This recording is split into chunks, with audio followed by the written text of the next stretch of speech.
सभी बंधुओं को सादर प्रणाम।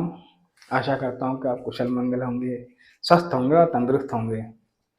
कल हम 25वें सर्ग तक पढ़ा था। ताटका की उत्पत्ति, विवाह, शाप आदि का वर्णन सुना था। उसके पश्चात विश्वामित्र जी ने प्रजापालक का धर्म बताते हुए श्री राम को ताटका के वध के लिए प्रेरित किया।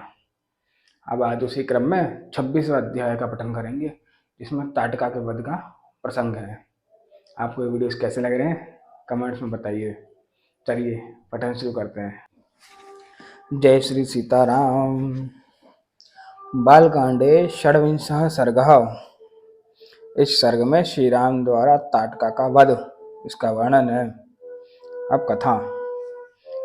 मुनि के सारे उत्साह भरे वचन सुनकर दृढ़ता पूर्वक उत्तम व्रत का पालन करने वाले राजकुमार श्री राम ने हाथ जोड़कर उत्तर दिया, भगवान, अयोध्या में मेरे पिता महामना महाराज दशरथ ने अन्य गुरुजनों के बीच मुझे ये उपदेश दिया था कि बेटा, तुम पिता के कहने से पिता के वचनों का गौरव रखने के लिए कुशिक नंदन विश्वामित्र की आज्ञा का निशंक होकर पालन करना, कभी भी उनकी बात की अवहेलना न करना।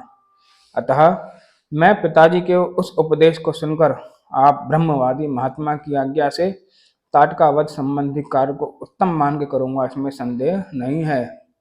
गौ, ब्राह्मण तथा समूचे देश का हित करने के लिए मैं आप जैसे अनुपम प्रभावशाली महात्मा के आदेश का पालन करने को सब प्रकार से तैयार हूँ।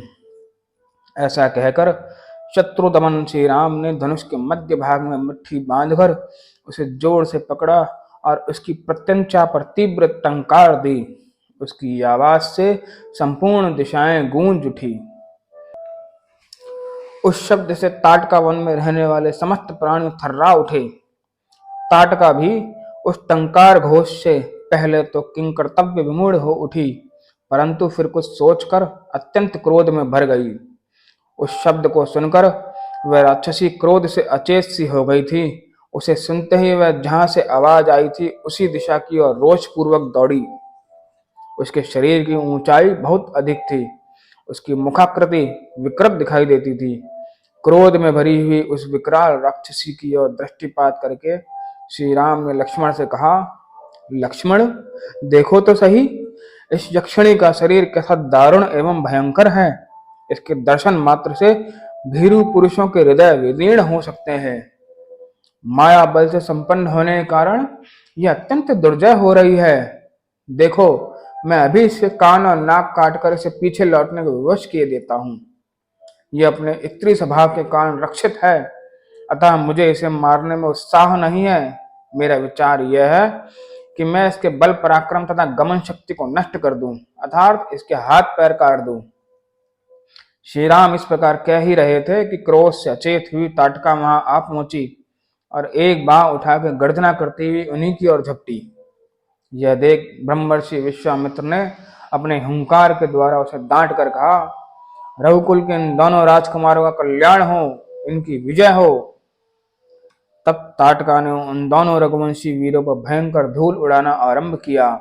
वहां धूल का विशाल बादल छा गया। उसके द्वारा उसने श्री राम और लक्ष्मण को 2 घड़ी तक मोह में डाल दिया। तत्पश्चात माया का आश्रय लेकर वह उन दोनों भाइयों पर पत्थरों की बड़ी भारी वर्षा करने लगी। यह देख रघुनाथ जी उस पर कुपित हो उठे। रघुवीर ने अपनी बाण वर्षा के द्वारा उसकी बड़ी भारी शिला वृष्टि को रोककर अपनी ओर आती हुई उस निशाचरी के दोनों हाथ तीखे सहायकों से काट डाले। दोनों भुजाएं कट जाने से थकी हुई ताटका उनके निकट खड़ी होकर जोर जोर से गर्जना करने लगी।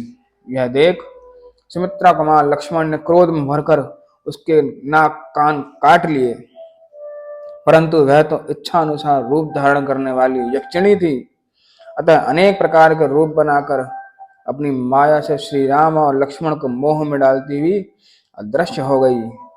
अब वह पत्थरों की भयंकर वर्षा करती हुई आकाश में विचरने लगी।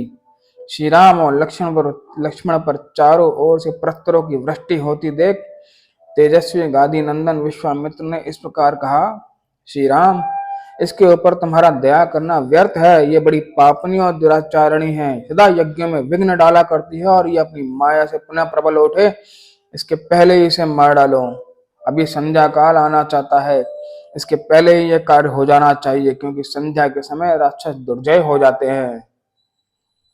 विश्वामित्र जी के ऐसे कहने पर श्री राम ने शब्द वेदी बाण चलाने की शक्ति का परिचय देते हुए बाण मारकर प्रस्तरों की वर्षा करने वाली यक्षिणी को सब ओर से अवरुद्ध कर दिया।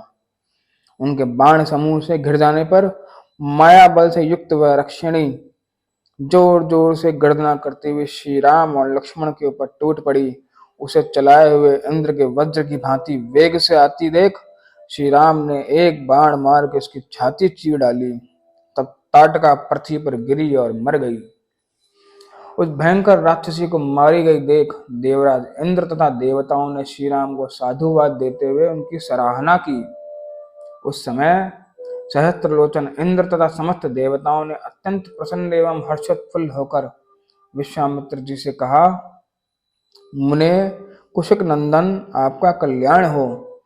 आपने इस कार्य से इंद्र सहित संपूर्ण देवताओं को संतुष्ट किया है। अब रघुकुल तिलक श्री राम पर आप अपना स्नेह प्रकट कीजिए।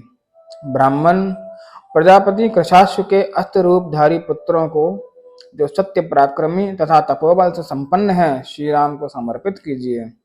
विप्रवर, ये आपके अस्त्रदान के सुयोग्य पात्र हैं तथा आपके अनुसरण में तत्पर रहते हैं।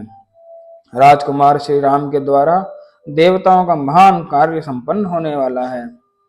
ऐसा कहकर सभी देवता विश्वामित्र जी की प्रशंसा करते हुए प्रसन्नता पूर्वक आकाश मार्ग से चले गए। तत्पश्चात संध्या हो गई। तदंतर ताटका वध से संतुष्ट हुए मुनिवर विश्वामित्र ने श्री रामचंद्र जी का मस्तक सूंघकर उनसे यह बात कही, शुभ दर्शन राम, आज की रात में हम लोग यहीं निवास करें, कल सवेरे अपने आश्रम पर चलेंगे। विश्वामित्र जी की यह बात सुनकर दशरथ कुमार श्री राम बड़े प्रसन्न हुए। उन्होंने ताटका वन में रहकर वह रात्रि बड़े सुख से व्यतीत करी। उस दिन यह वन शाप मुक्त होकर रमणीय शोभा से संपन्न हो गया और चत्र रथ वन की भांति अपनी मनोहर छटा दिखाने लगा। यक्ष कन्या ताटका का वध करके श्री रामचंद्र जी देवताओं तथा सिद्ध समूहों की प्रशंसा के पात्र बन गए। उन्होंने प्रातःकाल की प्रतीक्षा करते हुए विश्वामित्र जी के साथ ताटका वन में निवास किया। इस प्रकार श्री वाल्मीकि निर्मित आर्ष रामायण आदि काव्य के बालकांड में 26वां सर्ग पूरा हुआ। धन्यवाद।